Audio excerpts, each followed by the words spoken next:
Hello and welcome back, and please excuse my voice. I have once again been given a gift by my sister that she brought home from the daycare center and for the last couple of days I've been pretty sick, but we're on the mend and going to see if we can carry on here a little bit.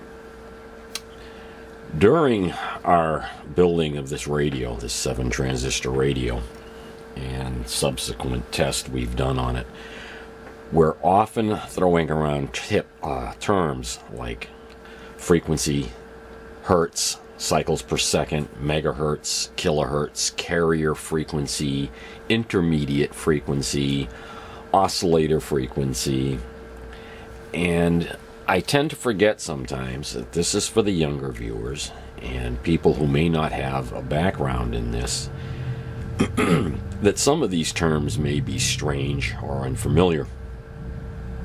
And it was brought home to me the other day when I was over doing some work for a neighbor who was having some television interference. His wife asked me what I was doing, and I started to explain. I looked up and she had this dazed expression on her face, and she said, "I'm sorry, I don't understand a word you're saying." Excuse me. And so I figured I'd better sit down here this evening and see if we can clarify some of this. For instance, when we're talking about these radios, we often talk about carrier frequency. What's a carrier? Why do we need a carrier? What's a carrier frequency? So we're going to do our best and keep this as short as possible and try to explain what we're talking about. First of all, let's get some basic things out of the way. We often talk about hertz, and people say, what's a hertz? Well, it's a new term in the last, probably 30 years or so, that replaces the term cycles per second. Hertz is named after Heinrich Hertz, a German physicist who in the 1800s proved the existence of electromagnetic waves. We owe a lot of radio's development to Heinrich Hertz and understanding resonance. At any rate, when somebody says something is 10 hertz, they're merely meaning 10 cycles per second. What's a cycle? A cycle is when we go from a 0 voltage state to some voltage plus state, back to 0, to a minus state, back to 0. This would be 1 cycle, or 1 hertz, if that occurred in 1 second. Wavelength becomes very important in this discussion. And very briefly here, I'm going to show you the relationship. We'll take a look at the oscilloscope over here, and you can see there is 1 cycle roughly on the screen. And if I turn the volume up on our speaker, you can probably hear that very low frequency note. Let me pause this until the front. Sorry about that. It's in the 20s here today, and the heating plant down here in the lab kicks on, keeping the house warm. And while I don't notice it much, I have realized it's quite noisy in the videos. We need to backtrack just a little bit here. We're talking about frequency and hertz. And another important term is wavelength. That's the length of this cycle, 1 cycle, from the beginning to the end. And wavelength becomes very important in this discussion.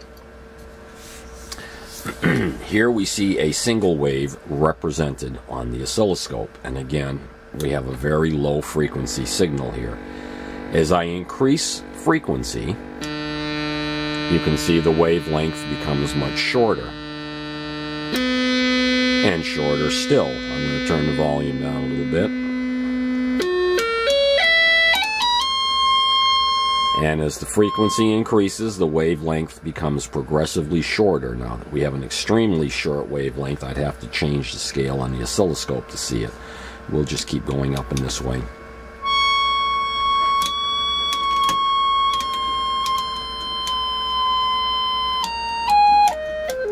And as the frequency decreases, wavelength increases it. That's an extremely low frequency below audio. And we'll get back up here to roughly 1 cycle on the scope, which is roughly about 50 hertz right there being represented. These are important concepts to understand. Now let's look at some simple numbers here, if we may. When we talk about radio, we're talking about wavelengths in the electromagnetic spectrum. We're talking about waves that are propagating through space at the speed of light. The speed of light is about 186,000 miles per second, or 300,000 kilometers per second.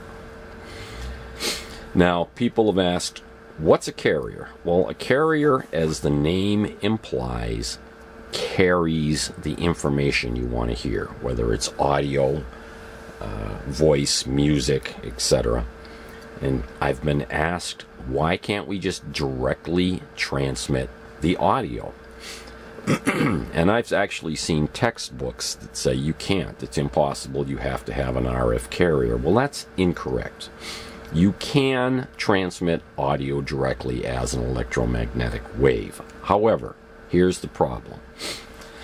Let's take the normal audio spectrum as described by Bell Telephone, 400 to 3000 hertz, or cycles per second, 400 cycles per second to 3000 cycles per second.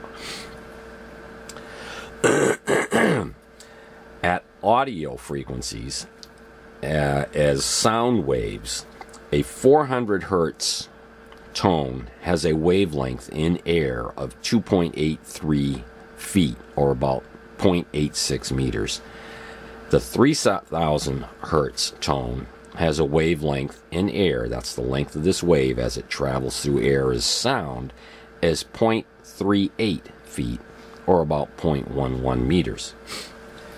Not a very big distance. However, when traveling at the speed of light, if we transmit this as an electromagnetic wave from an antenna, our 400 hertz signal, or 400 hertz frequency, becomes 750,000 meters long, or 2,419,354 feet from here to here.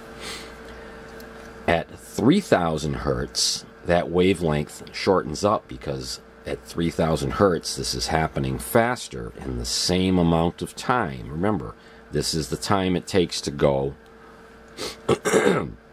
1 second through space at the speed of light. At 3000 hertz, it would become a 100,000 meter long wavelength, or 322,580 feet long. Here's where the problem comes in. We need an antenna to radiate this signal. The most common length of antenna that's easily handled is 1/2 wavelength, usually fed from the center as a dipole antenna. That means this is 1/4 wave, this is 1/4 wave, a 1/2 wavelength total. So even at 1/2 a wavelength, at the higher frequency, you're looking at 50,000 meters of antenna. That's a pretty impractical antenna to put up. Not only that, to be really effective, it should be 1/2 a wavelength above ground. So not only would it have to be 50,000 meters long, it would have to be 50,000 meters in the air. You don't see many transmitting antennas that size. Now, the Navy uses a transmitter at 10 kilohertz, which is still technically in the audio spectrum, but they have an antenna that's many, many miles long up in Maine. At 10 kilohertz, you're looking at a 30,000 meter wavelength, or 96,000 feet. Cut that in half, you're looking at 48,000 feet long. And that's about how big their antenna is. They use this for communicating with submarines that are underwater. And the problem is, if you're going to operate, never mind even if you could build that antenna, to cover all the frequencies from 400 hertz to 3000 hertz, you'd have to have varying length antennas at numbers all the way in between these two to effectively radiate that power, because there's a huge difference between 750,000 and 100,000. So the antenna system becomes physically impractical. I won't say impossible. If you had all the room out in free space you wanted and unlimited money, you could probably build a whole series of antennas. So we start using radio frequency as a carrier. We can we can generate a 1600 kilohertz or 1.6 megahertz carrier frequency. The carrier frequency at 1600 kilohertz is only 187 meters long. That's 604 feet. Now we're starting to get down to real world numbers. And if you look at most AM stations, you'll see a vertical antenna mounted on the ground. Typically those are about 1/4 wavelength long. Remember our antenna over here, quarter wavelength, quarter wavelength. Oop, there goes my VernCAD drawing falling down. Let's see, screw it, let it stay there. The way those AM broadcasting antennas work is they put a quarter wavelength roughly vertical, and they use a ground counterpoise which mirrors or reflects the other half of the antenna, so they can get away with a 300-foot antenna, which is physically within the realm of reason. Building a 300-foot tower is not that hard. The reality is they're seldom 300 feet tall. Things like loading, the width of the tower, the fact that the electromagnetic wave does not go through the steel tower as fast as it does in free space, all serve to shorten the antenna. So the actual height of the antenna is probably closer to 250 feet. It's electrically a quarter wavelength, but physically much shorter, because it's going through steel, which propagates the wave much slower than free space does. So now we're down to where we can have a manageable antenna system and transmit a signal. However, 1.6 megahertz is way out of the audio spectrum. The best a human can hope for is about 15,000 hertz, which is, well, let's say 16,000 hertz, which is a couple of orders of magnitude below 16 kilohertz. 1,600 kilohertz, excuse me. You can tell the cold mids are affecting my head. So our 1.6 megahertz signal is inaudible. We cannot hear that, but we can easily transmit that signal. That's our carrier frequency, a common AM frequency. Now we have the problem of how do we get the audio into it. Let me set up another demonstration. Okay, on the oscilloscope, we have our 2000 hertz, or 2000 cycles per second waveform. And we'll let you hear that. That's a 2000 cycle tone. And remember, it's not practical to transmit that. So we have to introduce a carrier. So we will bring in the carrier signal right there. Now its wavelength, let me sync on that so that it gets sharper. Ignore the fact that this is drifting now. It's because the two frequencies are dissimilar, and right now I'm triggering on the top one. There's our 2000 cycles. There's our carrier frequency. And you can see the very fine lacing of the wavelength. It's a very short wavelength. That's our carrier frequency. That's not doing us much good yet. It's just a steady carrier frequency that we cannot hear. Somehow we have to get that information onto that signal. And with AM, or amplitude modulation, we use this varying audio rate to add or subtract to the power level of our carrier frequency. Now with FM, they would shift the frequency back and forth. With AM, we're going to change the amplitude of this. And this was the first form of actual modulation. It was much easier back in the day than FM. And we'll cover FM later on in the series. Right now we're going to stick with amplitude modulation because it's easy to understand.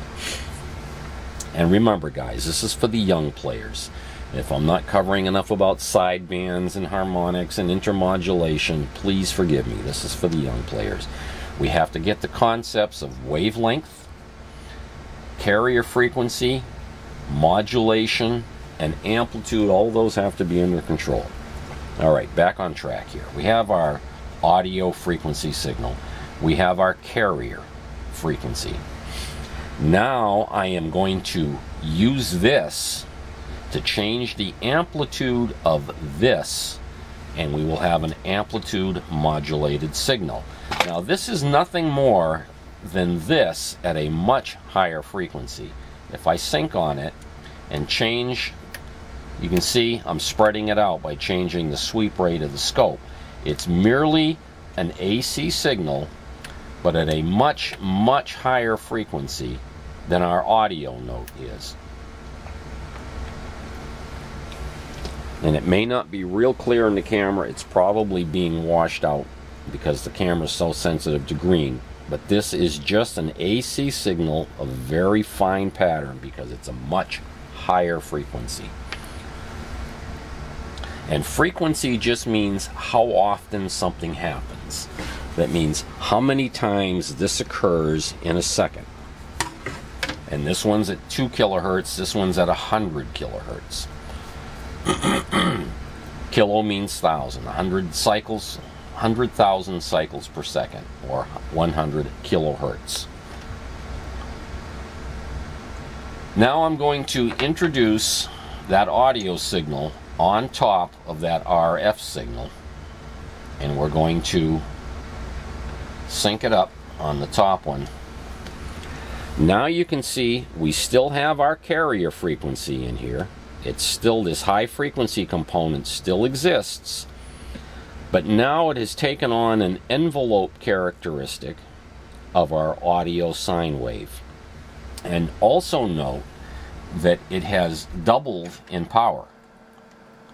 We've gone from that, I'm going to put the pencil right here, and if we get it to lock up again, see how much higher in amplitude this is swinging now. This is approaching 100% modulation, and I can sneak it up a little bit. That's just about 100%. I'm going to back off just so you can see that there is still this AC waveform happening here. Now we have a frequency we can transmit with a reasonably sized antenna, and it is carrying, remember the term carrier, it is carrying our audio signal in the envelope of the carrier. This carrier frequency has not changed. Our audio frequency has not changed. All we're doing is changing the amplitude or the power output of our transmitter to reflect the audio signal that we're introducing, whether it's music, voice, what have you. So we're transmitting on an antenna of reasonable length, and we're able to put our audio on it. When this gets to our radio receiver, as we previously discussed, this frequency gets mixed with a local oscillator, gets converted down to a lower frequency, what's called the intermediate frequency. Excuse me, then it becomes demodulated. That occurs in this stage of the receiver. Let's see if we can get this in here. In this stage of the receiver, I better zoom out so we stay in focus. Oops, wrong way. There we go. We have our transistor wired as a diode. A diode rectifier is going to take the AC signal and clip the negative peaks, just keeping the positive peaks. That means what's going to occur in the radio receiver when it goes through that diode is we are going to clip.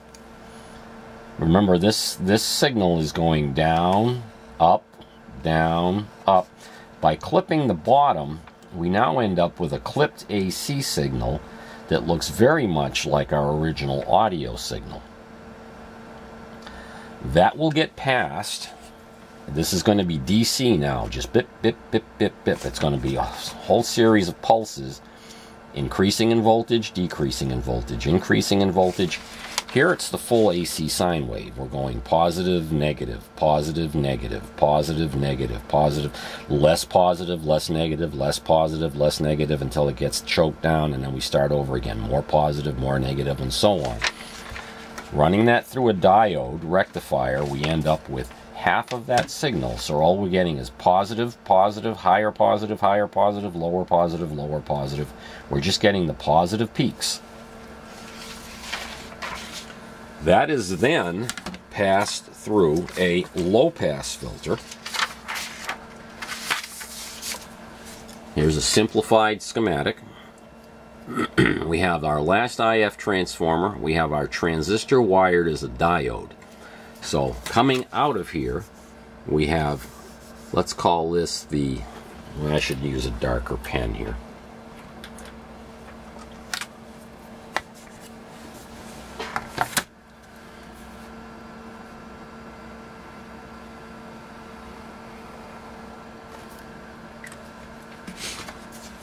Okay, after this signal passes through this diode, the signal ends up being positive, clipped, positive, clipped. Remember, the bottom's being removed by the diode. Then we're going to go positive, positive, positive, and back down.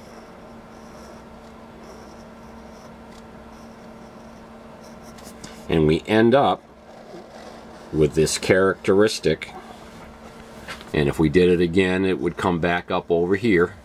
We're going to end up with this characteristic audio pattern, all positive peaks, still having part of the RF waveform in it. Until it gets to here.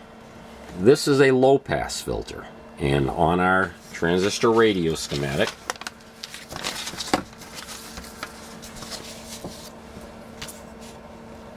that is right here. We have C8, C9, a resistor, and then our volume control.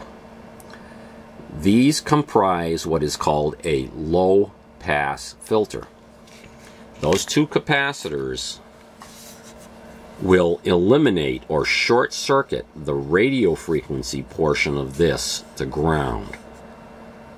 And we will end up with a varying DC voltage that looks like this, without the RF component, that we can amplify and turn back into audio. We started with an audio signal, we end up with an audio signal. How does this filter work? Well, it's something called capacitive reactance. And this looks like a scary formula, XC equals 1 over 2 pi FC. Let's break that down. This means reactance. This means capacitance. Capacitive reactance equals 1 over 2 times pi, we all know what pi is, 3.14, times the frequency times the capacitance. Where it gets tricky is doing the calculation for capacitance, because we're working with extremely small values of capacitance. These two capacitors down here are 22 nanofarads, or 0.022 microfarads. And a farad, we can throw this information away as soon as I tell it to you. A farad is 1 coulomb at 1 volt, 1 coulomb of electrons. 1 coulomb is 6.241 times 10 to the 18th electrons. It's a crazy number. we can just throw that away. What we need to know is 1 millifarad or 1,000 microfarad is 10 to the minus third. 1 microfarad is 1/millionth of a farad, 10 to the minus 6. 1 nanofarad is 1 billionth, or 10 to the minus 9th. So we're working with 22 billionths of a farad. And it makes the math a little complicated. I use a calculator. I don't try to do this stuff on paper. At any rate, why is that important? What reactance basically is think of it as the inverse of resistance. What this formula is telling us is as the frequency goes up, the resistance of the capacitor apparently goes down. At 400 hertz audio, this capacitor looks like an 18,000 ohm resistor. So it's pretty much ignoring 400 hertz audio. It gets passed down to the audio amplifier. At 4,000 hertz, it's starting to react a little bit more, and it becomes a 1,800 ohm resistor. Still fairly high. Most of the audio is going to make it. Most of this audio signal is going to make it to our amplifier. However, when we get to the 1.6 megahertz or 1600 kilohertz, which is 1.6 megahertz, the reactance of the capacitor has increased to where it looks like a 4.5 ohm resistor. So we have a 4.5 ohm resistor here and a 4.5 ohm resistor here. Effectively, we're looking at less than 2 ohms of resistance to our carrier frequency. So our carrier frequency is effectively short-circuited to ground, leaving us with nothing but the low frequency, audio frequency signal that we can amplify and hear as sound again. Now, I hope I didn't run through all that too quickly. It's a lot of information to absorb. Once again, carrier frequency. Carrier frequency without modulation information. This is merely the high frequency signal that's high enough in frequency that it is easily transmitted on our antenna. Remember, we have to keep our antenna physically small enough that we can actually build it and use it for a transmitter. Then we add our audio signal, and as you see, we increase and decrease the amplitude of our carrier. This is what gets transmitted, is a fixed frequency changing in height or amplitude.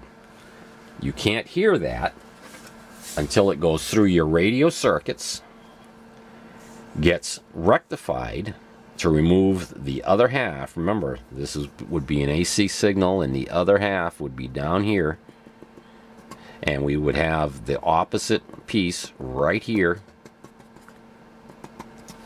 just like you see two halves here. But our rectifier strips away the bottom half, leaving these positive peaks in the shape of our audio. Then we strip off the RF and charging and discharging at an audio rate which we can amplify.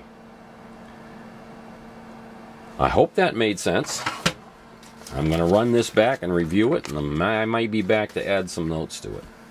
But that, in essence, is what our radio is doing to receive the signal, and this is why we transmit a carrier frequency that is modulated by an audio frequency.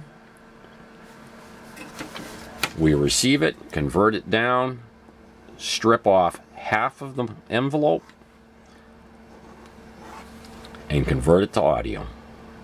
I'm the radio mechanic. Hope this was helpful. See ya.